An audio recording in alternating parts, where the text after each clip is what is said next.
Right. నమస్తే. Welcome to Andhraprabha. BC reservation గురించి 15 రోజులుగా ఆమరణ నిరాహార దీక్ష చేస్తున్నారు. మరి బత్తుల సిద్ధేశ్వర్ పటేల్.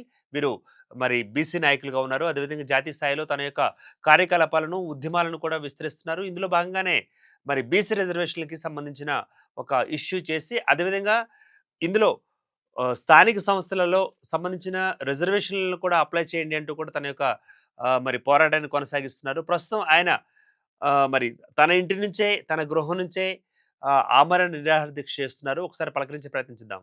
సిద్ధేశ్వర్ గారు నమస్తే అండి. నమస్తే.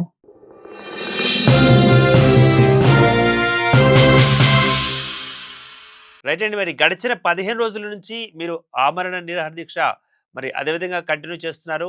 మరి మొదటి దశ స్థానిక సంస్థల ఎన్నికలు అయిపోయినాయి కదా! మరి ఎలా తీసుకుంటున్నారు ఇప్పుడు ఎలా? మేము గత 2 సంవత్సరాల నుంచి పోరాటం చేస్తూనే ఉన్నాము. యెస్. మొదట ఏం జేసిర్రంటే, ఓటర్ లిస్ట్ ఆధారంగా కులగణన జేస్తామన్నారు. వాళ్ళు హామీ తప్పించి, ఆ!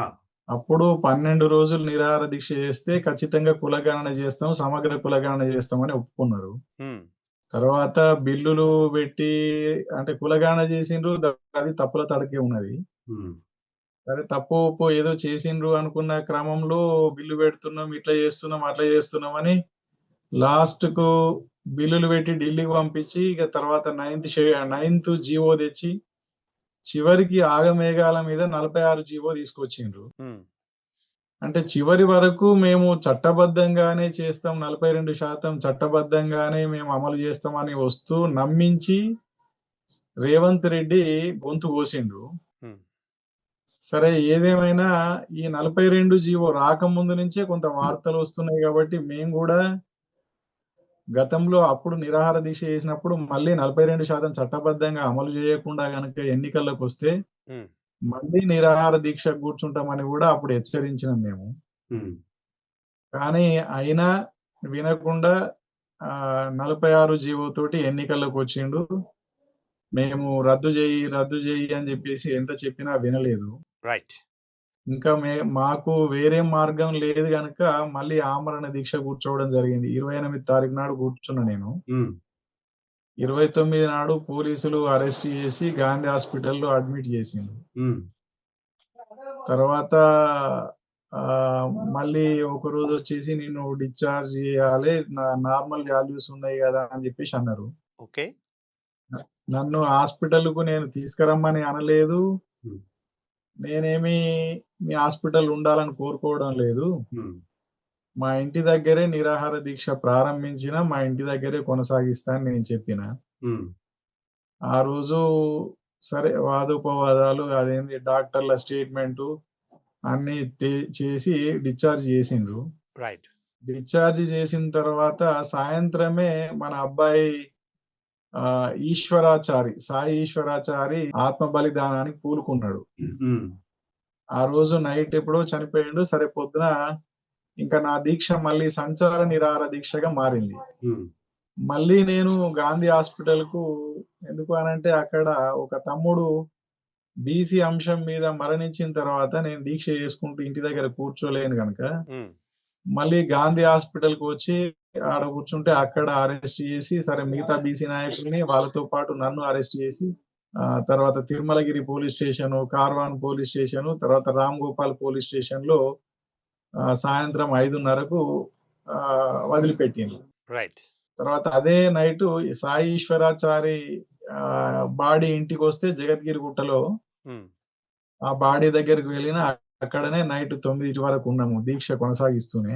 హ్మ్. తర్వాత మళ్ళీ నైట్ ఇంటికొచ్చి మళ్ళీ పొద్దున్నే సాయి ఈశ్వరాచారి డెడ్ బాడీ దహనం కార్యక్రమం పాల్గొనడం జరిగింది. రైట్.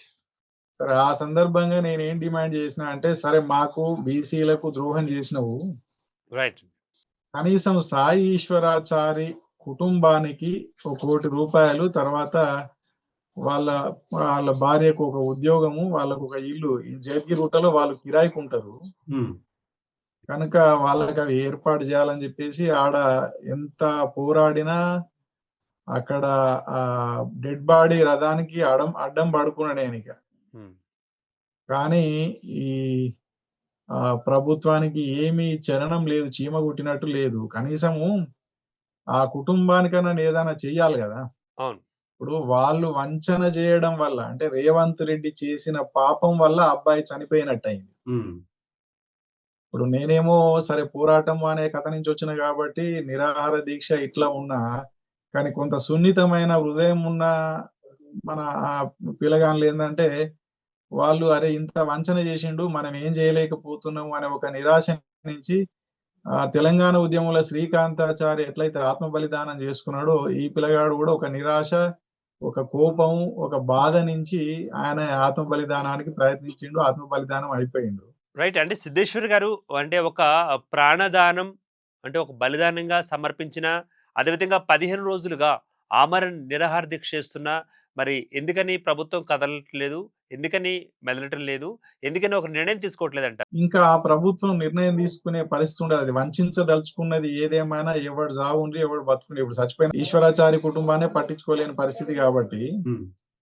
ఇంకా నా ఆమరణ దీక్షను గూడా వాళ్ళు పట్టించుకోదలుచుకోలేదు. అంటే సిద్ధేశ్వర్ గారు మరి ప్రభుత్వంలో కదలిక రావాలంటే ఇంకెంతమంది మరిప్పుడు ఇప్పుడు ఇలా ఆత్మ బలిదానాలు చేసుకోవాలి? ఎంతమంది సిద్ధేశ్వర్ పటేల్ గారిలాగా మరి అమర నిరాహార దీక్ష చేయాలంటారు? అవసరం ఉందంటారా? దున్నపోతు మీద వాన పడ్డట్టే అయితున్నది. హ్మ్. ఇప్పుడు ఆత్మ బలిదానం అనేది చేసుకోకూడదు బాధాకరమైన అంశం గాని, ఆత్మ బలిదానం చేసుకున్నా వాళ్ళ మనసేం కరగదు. వాళ్ళ కుటుంబానికే ఓకే. కనీసం చేయలేదు. హ్మ్. బీసీ సమాజానికి ఏం చేస్తదిగ? అందుకని రేవంత్ రెడ్డి ప్రభుత్వము కనీసం అంటే నేనెందుకు చేస్తున్నా అంటే 19 వరకు పార్లమెంట్ సమావేశాలున్నాయి. ఓకే. ఇంతకాలం నాన్చుతూ వచ్చినవు, మోసం చేస్తూ వచ్చినవు. హ్మ్. కనీసం ఇప్పుడు సర్పంచ్ ఎన్నికలు ఫస్ట్ విడత అయిపోయింది. రేపు ఎల్లుండొట్టి రెండో విడత, మూడో విడత సర్పంచ్ ఎన్నికలు పోతే రైట్. పోయినాయి. ఇగ అయిపోయింది. హ్మ్. కనీసం ఎంపీటీసీ, జెడ్పీటీసీలకు 42% రిజర్వేషన్ కోసమైనా హ్మ్. మీరు ఇప్పటి నుంచే ప్రయత్నం చేయాలి గదా! 19 వరకు పార్లమెంట్ ఉంటే ఇప్పుడు పోయి రాహుల్ గాంధీకి చెప్పుకోవాలి గదా! హ్మ్. మా దగ్గర ఒక ఆత్మ బలిదానం జరిగింది. ఇంకోడు ఆమరణ దీక్ష చేస్తున్నాడు. మరి ఈ పరిస్థితి ఎక్కడి దాకా పోతదో సమాజంలో అని వాళ్ళ రాహుల్ గాంధీకి చెప్పుకుంటే వాళ్ళు ప్రైవేట్ బిల్లు పెట్టడమా? లేకపోతే 200 మంది ఎంపీలు పార్లమెంట్‌లో లొల్లి పెట్టడమా? లేకపోతే కేంద్రం అంటే ఎన్‌డీఏ గవర్నమెంట్ మీద ఒత్తిడి చేయడమా? ఏదో ఒకటి చేయాలి గదా! హ్మ్. అది ఏ ప్రయత్నం చేయకుండా హ్మ్. నిమ్మకు నీరెత్తినట్టు ఉంటున్నారు. వాళ్ళ పని వాళ్ళు చేసుకుంటూ పోతున్నారు. ఇంకా మనకు వాళ్ళు రేవంత్ రెడ్డి ప్రభుత్వం ఏదో చేస్తదనే ఆశ లేదు గానీ, హ్మ్.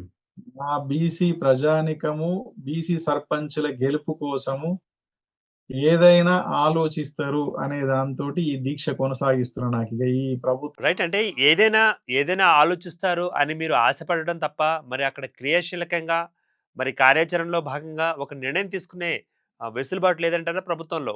ప్రభుత్వంలో లేదండి. ఉంటే ఈ లోపలనే వాళ్ళు అవన్నీ చేయాలి గదా! రాహుల్ గాంధీ దృష్టికి తీసుకెళ్ళాలి. హ్మ్. పార్లమెంట్‌లో గొడవ చేయాలి. పార్లమెంట్ నడుస్తున్నది గదా! ఆల్రెడీ మా సోదర బీసీ సంఘాలు కొన్ని ఢిల్లీ పోయి గూడా లొల్లి చేస్తున్నాయి గదా! రైట్. మరి అంటే ప్రభుత్వాలలో కదలిక రాలేదు అంటే మరి ఎన్ని ఆత్మ బలిదానాలు చేసుకున్నా, ఎంతమంది ఆమరణ నిరాహార దీక్ష చేసినా వృధానే కదా! కాదంటారా? అవును. అంటే ఇది ఇన్ని చేసినా ఇది స్పందిస్తలేదనేది నా బీసీ ప్రజలకన్నా అర్థమవుతది గదా! వృధా హ్మ్. ఏం కాదు. హ్మ్.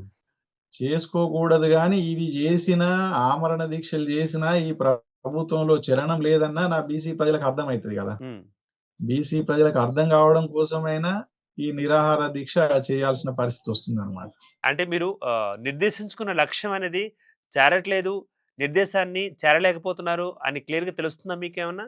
లేదు. అంటే ఏ పోరాట రూపం గూడా ప్రభుత్వాల దృష్టికి తేవడం ఒక అంశమైతే, హ్మ్. ఆ ప్రభుత్వాలు పట్టించుకుంటలేవు లేని పరిస్థితొస్తే ఎండగడుతూ ప్రజలకైనా రీచ్ అవుతది. హ్మ్. ఏ పోరాట రూపం గూడా వృధా పోయేదేముండదు. అయితే హ్మ్. ఇవాళ ఈశ్వరాచారి బలిదానం గాని, నా ఆమరణ దీక్ష గాని ప్రజల దృష్టికి కొంచెం ముందో వెనకో పోతది. ఇప్పుడు పొట్టి శ్రీరాములు ఆయన నిరాహార దీక్ష చేసినన్ని రోజులు హ్మ్. పట్టించుకోలేదనే వింటున్నాం, చదువుతున్నాం మనం. హ్మ్. కానీ ఆయన మరణించిన తర్వాతయితే సమాజం మొత్తం రోడ్ల మీదకొచ్చింది. ప్రత్యేక రాష్ట్రం ప్రకటించాల్సిన పరిస్థితికైతే కేంద్రం వచ్చింది గదా! నెహ్రూ హ్మ్. ప్రభుత్వం. హ్మ్. అందుకని పోరాట రూపం ఏది వృధా పోదు. ఒక రోజు ఎనక ముందు పట్టించుకోవడంలో ఇవాళ ప్రభుత్వం పట్టించుకుంటలేదు. ఇది ప్రజలకి వెళ్ళిపోతది. ప్రజలు గనక రోడ్ల మీదకొస్తే అప్పుడు ప్రభుత్వం పట్టించుకోవాల్సిన పరిస్థితి నెట్టబడతది. అంటే ఇప్పుడు బీసీ ఉద్యమాలకి ఊపిరి పోస్తే చాలు కదా! ఊపిరులు తీసుకునేలాగా ఉద్యమాలు ఉండకూడదు కదా! మీరేమంటారు? అవునవును. ఇదేమి అంటే ఆమరణ దీక్ష అనేది నిజానికి అంటే ఊపిరులు తీసుకునే పోరాటం కాగూడదు అనేది ఆత్మ బలిదానం వద్దని చెప్తున్నా నా సోదరులకి. హ్మ్. నిరాహార దీక్ష అనేది ఇది గాంధీ పోరాట రూపము. స్వాతంత్రం కోసం గాంధీ అనేక సార్లు నిరాహార దీక్షలు చేసిండు. 17 సార్లు నిరాహార దీక్షలు చేసిండు. దానివల్ల బ్రిటిష్ ప్రభుత్వం పట్టించుకోకపోయినా భారత ప్రజలకైతే పోయింది గదా! గాంధీ నిరాహార దీక్ష వల్ల ప్రజలు సంఘటితం అయ్యిండ్రు గదా! రైట్ అండి. ఇప్పుడు సిద్ధేశ్వర్ పటేల్ గారు మరి ఈ బెడ్ మీద నుంచే, మీ ఇంటి దగ్గర నుంచే, మీ ఆమరణ నిరాహార దీక్ష చేస్తున్న మీ ఇంటిలోంచే మరి రేవంత్ రెడ్డి గారికి మీరు చెప్పదలుచుకున్న మెసేజ్ చెప్పండి. రేవంత్ రెడ్డి గారికి ఇప్పటికైనా ఒకటే చెప్తున్నా. అయ్యా రేవంత్ రెడ్డి గారు మీరిచ్చిన హామీ మేము 60% పోరాటం చేస్తున్నాం. 60% మీరు చేసేది గాదు. అది కేంద్రం చేసేది. మా వాటా మాకు కావాలని పోరాటం చేస్తున్నాం నిజమే. కానీ గత ఎన్నికల్లో మీరు 42% ఇస్తామన్నారు.